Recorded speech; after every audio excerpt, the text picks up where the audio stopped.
Welcome to the May edition of 71 Magazine. I'm your host, John Bryenton, and joining me in the studio today is from the Wendell Foster is John Gleason, who is a community outreach specialist, and Leslie Blake, who is a part-time receptionist and participates in the Respect Starts Now campaign.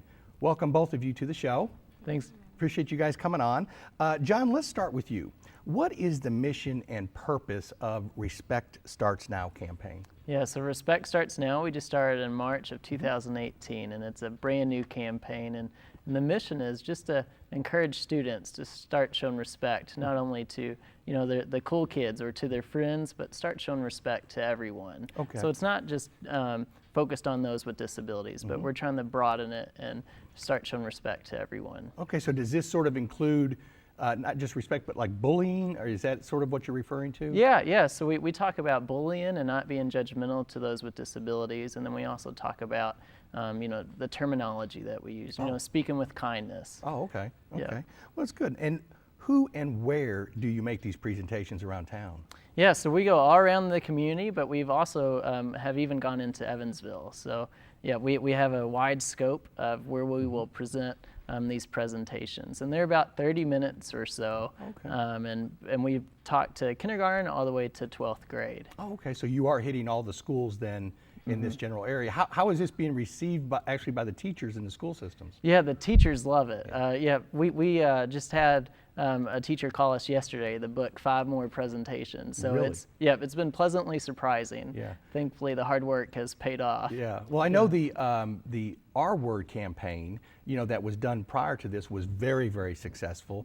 With Shelley, she would go along, and even we went along and videotaped him, and she read a book and things of that nature. So I know it was received very well. Well, speaking of the R Word, this actually used to be called the R Word campaign. Why the change of the name? So the No R Word, that's actually still going on through the Special Olympics. But Wendell Foster, we wanted to give a wider scope. So we started Respect Starts Now. So we're not focusing on just one word or one disability, but we're trying to have a message that is relatable to everyone. Okay. Now, John, you're new to the organization, I take it.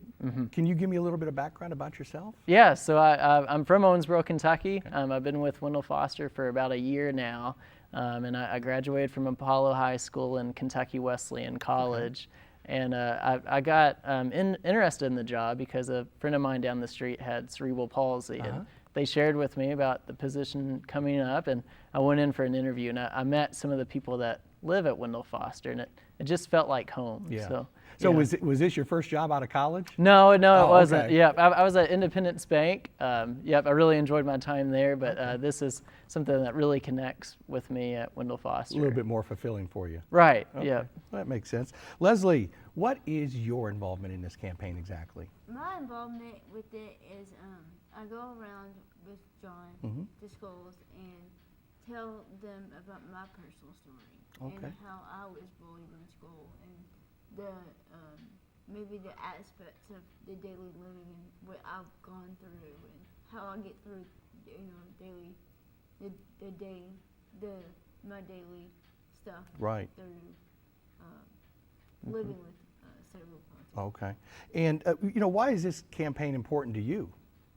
Because I get to share that not only just because I have a disability, I'm just like everybody else. That's right. That's right. And what have you done to kind of prepare to talk to these students? John gave me the script a couple months before before we presented, and I just took it to work one day and retyped the whole script, and that's pretty much how I learned it. So you almost memorized it, didn't you? Yeah. Yeah. So it's been a pretty vigorous process. We'll meet 2 or 3 hours a week and just practicing it over and over. It was pretty neat sitting down. We talked about some topics that are important to Leslie, and we wrote a script from that. Well, that really is nice. And do you really enjoy going out and speaking to these students? Is it kind of rewarding for you to be able to go out? Very rewarding, because it's I get to see the reaction of people.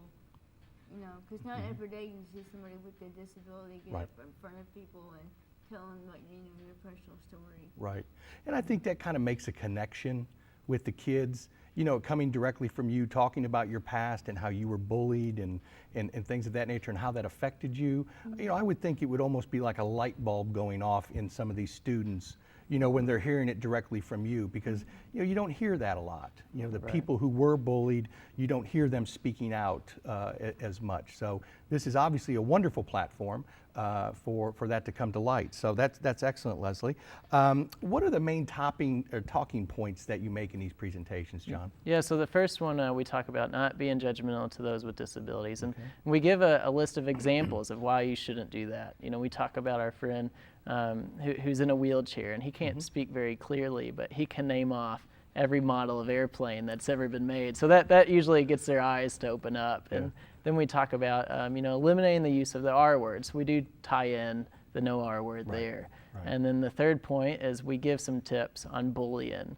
Leslie will talk about how she's been called the R word and, you know, how she's responded to that situation by, you know, just responding with maybe kindness or just ignoring it and not let it get to them, or, you know, to, you know, not respond with a negative comment. Right. Yeah. Well, I know when we had interviewed Shelley when she was doing all this, and she always said that she wished people would come up and ask her what is the reason that she's in a wheelchair, you know, so she could explain it to them, you know, versus maybe them just gawking at her or whatever the case is. And I'm sure you find that a lot, Leslie, younger children who, you know, they're not around people that have had disabilities before. Right. So it is something different for kids, you know, and to me, that's a teachable moment for a parent or for, you know, anybody. So that's excellent. Now, John, what's the overall goal for this campaign? Yeah, so, you know, we thought about it, and even if it's just one student that we, you know, can change to have a, you know, a more respectful outlook, you know, when interacting with their peers, and we consider that a success. You know, we talk about, you know, in the news, we hear about scary stuff all the time. It appears respect's no longer shown. So we're trying to change that, you know, maybe create a movement, if you will, to start showing respect to everyone. Right. Well, you know, and I know that once you get done giving a presentation, I'm sure you just don't run out of the building and leave. So have you been getting some good comments and so forth from the students in response to this? Yeah, Leslie, you want to talk about the bracelets that we hand out? They will, if they answer a question, then we will give them a bracelet. Oh, okay. Yes. So, and they really interact. You know, they know, oh, I'll get a bracelet if I ask a question. Oh, Yeah. oh, okay. Yeah, it's Okay. pretty neat. At the end of the presentation, we'll say, if you have any questions or comments, you know, we have a bracelet for you. And the questions, they've really been thoughtful, and you can tell, you know, hearing Leslie speak, it's something that they're interested in. And you can almost hear a pin drop when she starts her piece of the presentation. So. Yeah. Now, what is it that you share specifically in the campaign? There's something I got in my notes here about you doing some walking. What is that? I walk every day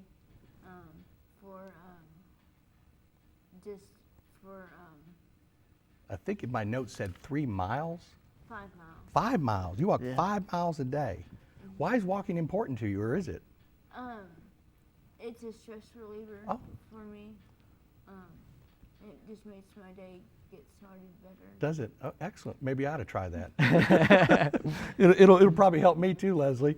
Listen, John, how can our viewers get additional information, you know, about the program? Or listen, there's probably some viewers out there, like teachers who are in the classrooms and maybe they've not heard of you. So how can they get additional information? Yeah, they can contact me by email at jgleason, which is Gleason, at wendellfoster.org. And we'd love to get something set up. You know, the campaign was originally planned to go through March, but we had interest, so it's carried into April, and now we're booking for May too. So it's been a great response. We've already presented to over 3,300 students. Wow. Yeah. That's wow. How many schools does that make up? Oh goodness, we've done the presentation over 45 times. Really? Yeah, and you know, some of the schools will be multiple presentations. Oh, okay. Yeah. Like during the day. Right. Okay. Yeah. So. Well, that's a marathon, Leslie, isn't it? Yeah, she's got the endurance for it through walking. Yeah, so, yeah. Exactly. Yeah. Well, listen, that's fantastic. And listen, thanks for joining me today, and best of luck to both of you. And I'm sure the campaign will be a great success, and I wish you both just a lot of luck with it, okay? Thank you very much, John. Okay. Stay tuned. Up next, we're going to have Ben Hill and with the United Way of the Ohio Valley, and also Josh Hayden with the United States Public Postal Service. So stay tuned. We'll be right back.